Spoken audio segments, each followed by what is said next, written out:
আসসালামু আলাইকুম আমার প্রিয় বন্ধুরা, কেমন আছেন? আশা করি সবাই ভালো আছেন। আর আমি সবসময় দোয়া করি আল্লাহ যেন আপনাদেরকে সব সময় ভালো রাখে। আসলে কি আর কমু, এই প্রকৃতি দেখে মনে করেন নিজের আজকে যে কেন জানি কবি হয়ে যেতে ইচ্ছা করতেছে। যে ওই যে কবিরা বলে না যে, এমন দেশটি কোথাও খুঁজে পাবে না কো তুমি, সকল দেশের রানী সে যে আমার জন্মভূমি, সে যে আমার জন্মভূমি। আসলে দেশপ্রেম কিন্তু একটা নবীর সুন্নত।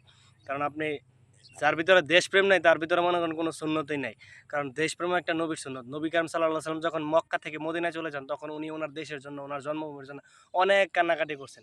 আসলে প্রকৃতিটা আপনাদেরকে দেখাই, দেখেন হয়তো কোনো কিছু না, কি শুধু সবুজ আর সবুজ, চারিদিকে গাছগাছালি, কত সবুজ। মনে হয় যে না, প্রকৃতির প্রেমে পড়ে যাইতেছি।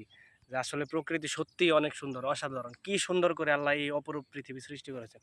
এগুলো কাদের জন্য? সব কিন্তু আমাদের জন্য। এই যে এত প্রাকৃতিক সৌন্দর্য, প্রাকৃতিক যে লীলাভূমি, আসলে প্রকৃতি আমার খুব টানে।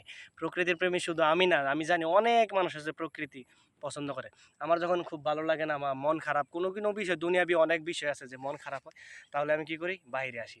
বাইরে এসে এই যে এমন সুন্দর প্রকৃতির মধ্যে একটু দাঁড়াই বা প্রকৃতির মধ্যে বসে থাকি।